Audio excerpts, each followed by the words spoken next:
here present. Evangelist Muparinga, amen. Amen. Saka ndangoti Minister Kuveya and the team muye kuno kumberi. Mozo tipa rumbo rumwe chete wandiri kuda. Not my sins were higher than the mountains.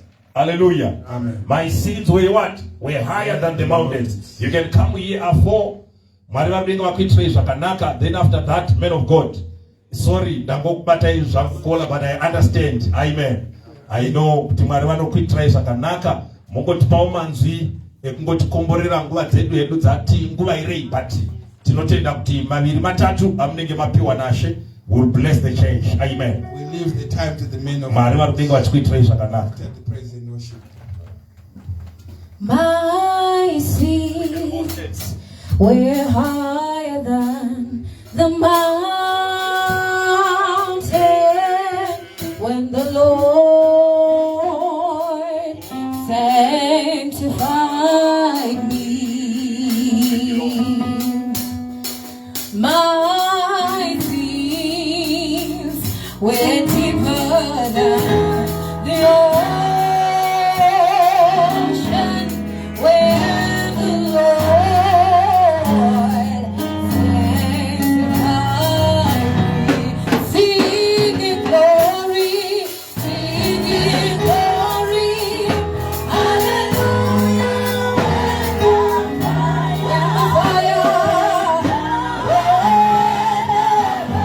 When the fire came down,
Thank you so much. You may be seated. God bless you.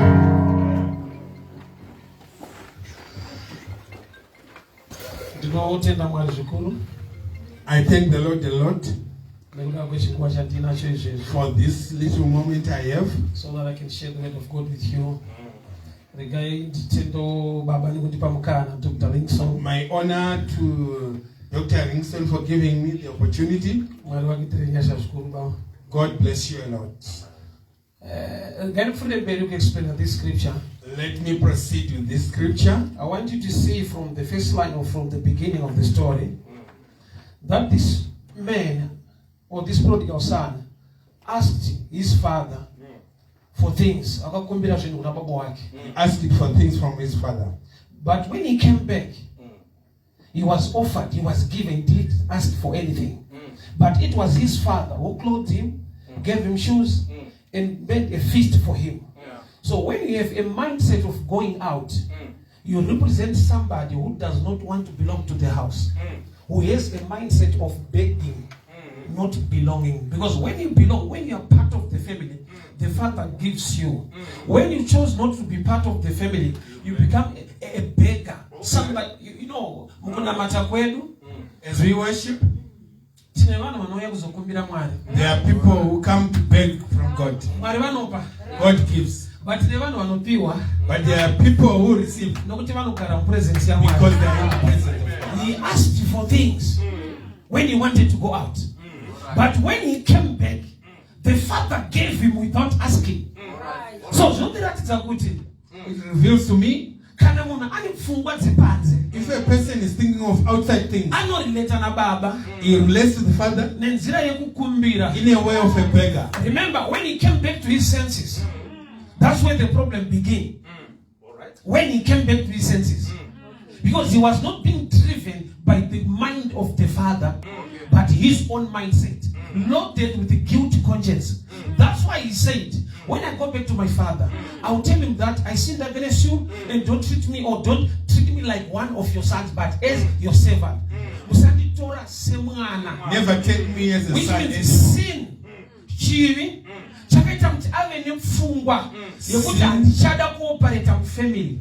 Made him not So when you are not part of the family, automatically you beg for things. But when you become part of the family, things are given to you by right because you belong to the family. So I've discovered in life that when you become part of the family, there are things you don't need to pray for. Because when he came back home, his father gave him shoes, he gave him the robe, he made a feast for him without asking. But which means he was already out. Zvanga zviri mumind ndikuda kuenda, but already spiritually anga atoenda. So when you are not part of the family, your lifestyle yako inenge ya a beggar, a begging mentality. You come to the church, you don't want to do anything for the church or for the house of God, but you want God to do something for you. Why? Because you don't belong to the family. So wakadzoka mundangariro dzake, He came back into his senses, dzakaloda guilty conscience. loaded with guiltiness. So ari kudzoka kuna baba, Coming back to the father, kwete nokuti ari kuda baba, not because he loves the father, is hunger driven. he's driven by hunger. Situation yake iri kumudrive back, His situation is driving him back. not understanding. So paanodzoka kuna baba, When he comes back to the father, anoita sekunge ndiye ari kutonga nyaya yake. pretends to be the judge. You know, when you are guilty or when you are wrong, ukaenda kumataredzi mosha, When you go before the courts, it's the judge who analyze your story and give a sentence. But uyu paakadzoka ari kutodza baba zvokuita. he is telling the father instead, Musanditore semwana.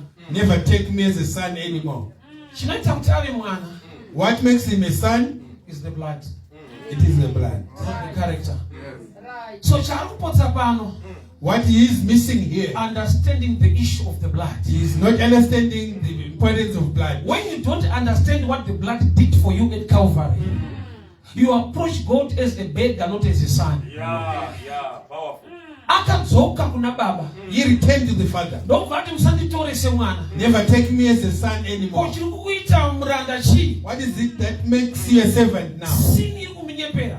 Is sin deceiving you? But chandinoziva today's believer, From today's believer, sin is not greater than the blood of Jesus. amen. So chinokudzivirira nekukuponesa kunyasha dzamwari is the blood of Jesus. What stops your, what brings your So, salvation is the blood of He's Jesus. failing to understand the issue of sonship. So ari kuti musanditore semwana. Never take me as a son anymore. Remember, he's back home, but he's far from understanding the mind of the father. So it's one thing to be in church, it's another thing to understand the mind of God. Nokuti akadzoka pamba, He went back home, but haadi kuva mwana nyange ari pamba. but wasn't willing to be a son. Which Was means home. kuva muchurch Being in the church is one thing. is one thing. Knowing the mind of the father is another thing. And there is a danger I want to show you. The Bible says when he was coming, when he was still far off, the father saw him, and his father began to run to him. I'm still wondering, why was the father running towards this boy? And I've got this understanding. There was also an elder brother at home. So the father understood this. Mukoma anoziva uipi waitwa nemfano. The brother knows how evil the young brother was. And he's not happy. Saka baba anotoziva kuti mukomana ndikasamumanyira. The father realizes that Akatanga kuonekwa na elder brother. If the elder brother sees the anogona younger brother, kukondemwa futi akadzokera back. he could be condemned Because to go elder back. brother ane report concerning this boy. But baba ane love concerning this boy. The father Let loves me tell you this, church. Nyika ine report ine nyaya dzako. Asi Mwari ane nyasha newe. So pane nyaya ndepekuti akatanga kukuapproacha ndiani. Nokuti the church kana kuti nyika kana vanhu vane nyaya dzako. But ane nyasha newe ndiMwari. So chakapa baba kumhanya kuziva kuti nyasha dzikatangirwa nekukondemwa munhu yaponewe.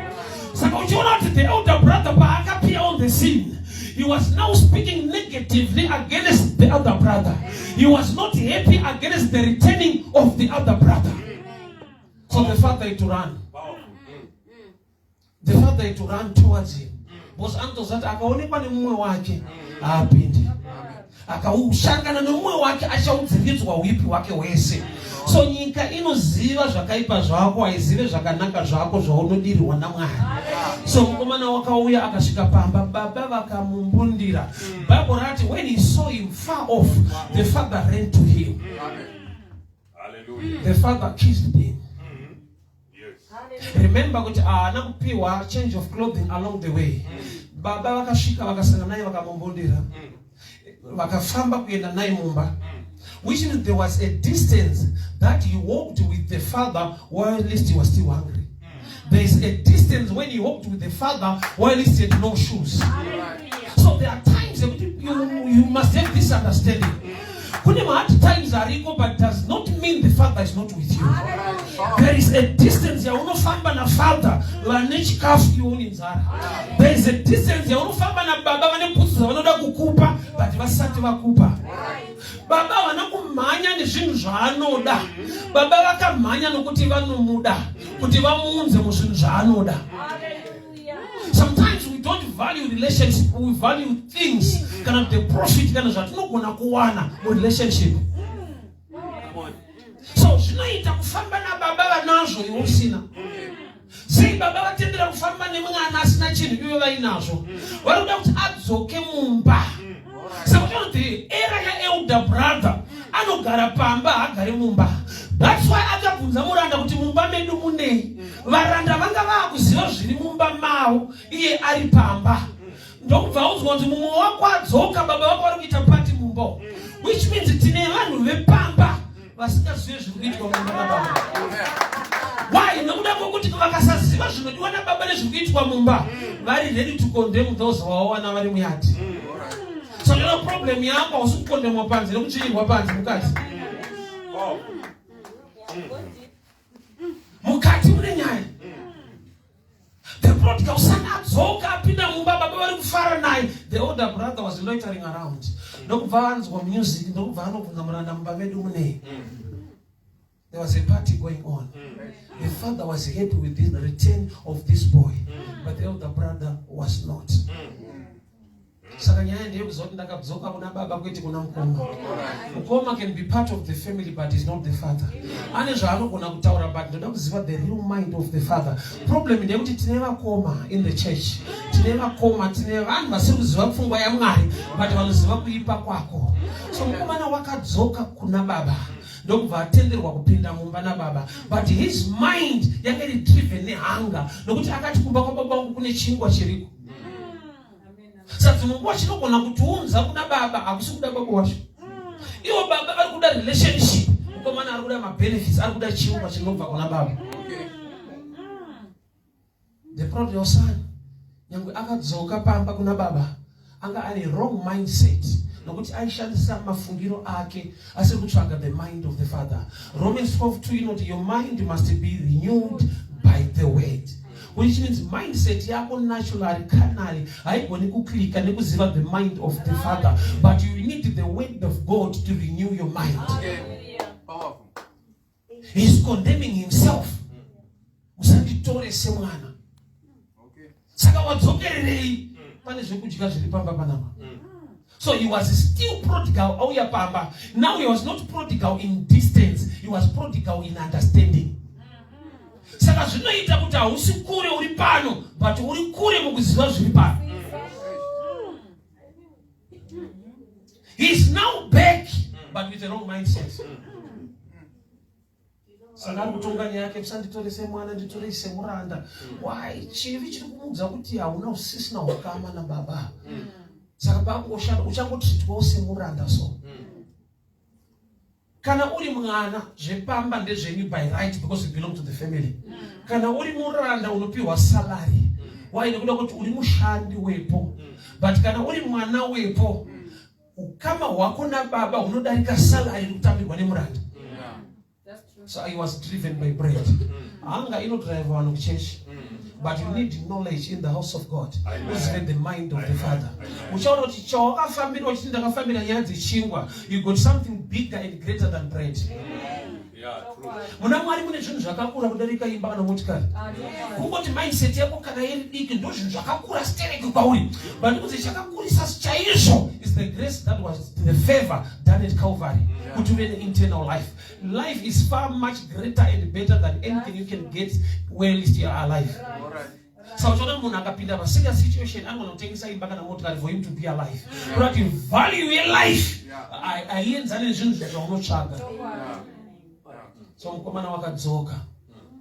But ane wrong mindset. Akudza baba zvekuita. Sometimes your prayer line inonzwika kuti wakauya hako but you don't know the Father. Right? Somebody achimutaura ndina mate kuti Mwari vagone kundida. Mwari vakakuda. Mwari vaka for God so loved the world. Wakatodiwa uchiri kunyika, ichiri nyika. For God so loved the world uchiri kunyika, Mwari vakakuda.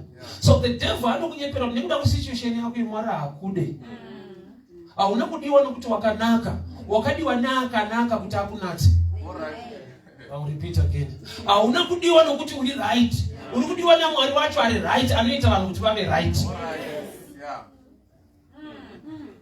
Self-righteousness is like filthy rats unto the Lord. Akusukururama kwako baba pavakaona mukomana achiuya usati avazive nyaya dzake, but baba vane language yeubaba yekuti kudii uyu anga akafa is now alive, which means uyu paari kupa report yelife yairaramwa nemunhu yakashata ari kuripotera munhu anga akafa.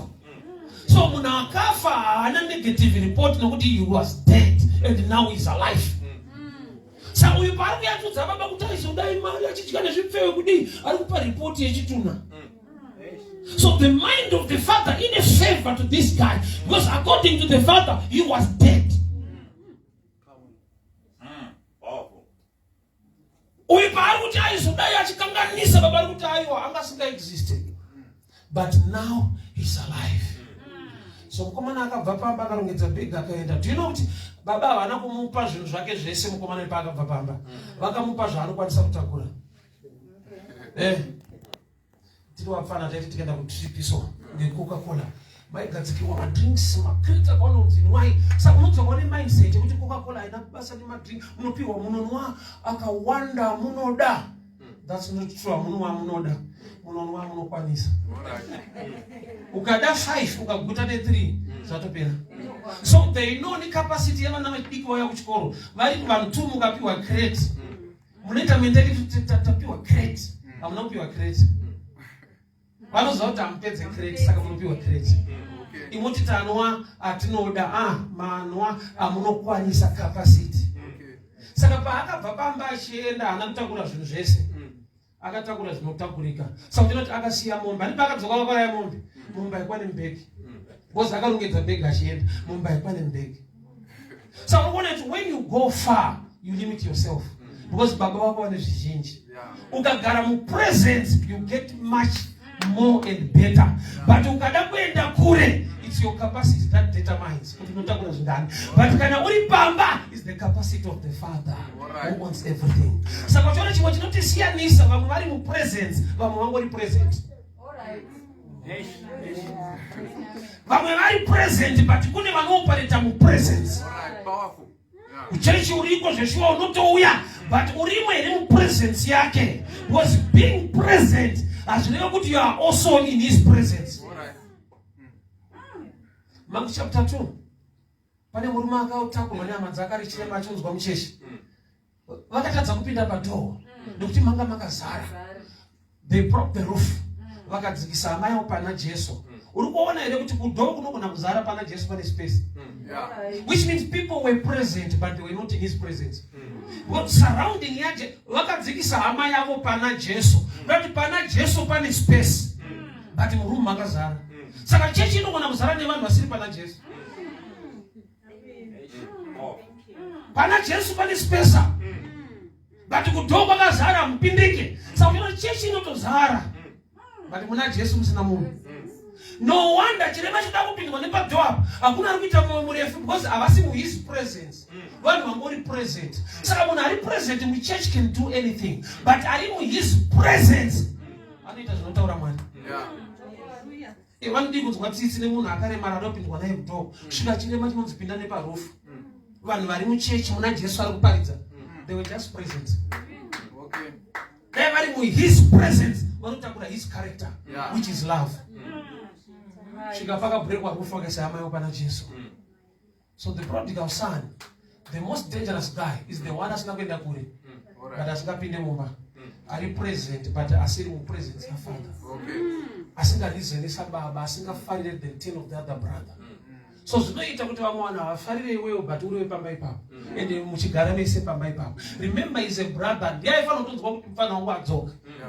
But akabva ati mudhara kuudza maripoti ezvese zvakaipa zvaitwa nemufana. Ukaona achigona kuripota kuna baba zvaitwa nemukomana kuna kuti aiva nefollow up kwete kuti mufana adzoke nekuti azomumakisa. Because kana waitoziva kuti mufana wako urarama upenyu hwakaipa wakadi kutevera. Wakadi kuudza baba ngateere mukomana akaenda hanzi arurama zvakadii aimuchengetera grudge for such a day kuti kana wauya nyaya dzako tinodziziva. Ufunge kuna vanhu nyaya dzako. Asi ukaziva Mwari anokukanganwira. Vanhu havakangwani vanonyora pasi. Vachakushowa vachakuudza. Tine vanhu nenyaya dzako dzawakaita uri grade 4. People are so wicked such a level. I remember nasana nemwe mutsikana kunotakana naye kuchikoro kuprimary. Akanudza spelling yandakatadza tiri grade 3. Takabva kuchikoro about 23 years ago. But akanudza Trymore but pae spelling accident yari kuvhiringa. Sure spelling accident ndakaita but makora apo afamba. But in nature yavanhu pawakamakisa vanoremember. Pawakagona avaziva. Father, we thank you for your word. We thank you for your grace. Tanzwa kuti mune rudo, vanhu vane ruvengo. Tanzwa kuti imi munogona kumhanya kwatiri, asi hama dzinogona kuti ignore. Takutendai nokuti muri muridzi woupenyu. We give you all the glory, praise and honor. In Jesus' mighty name I pray. Amen. Thank you so much. God bless you. Amen.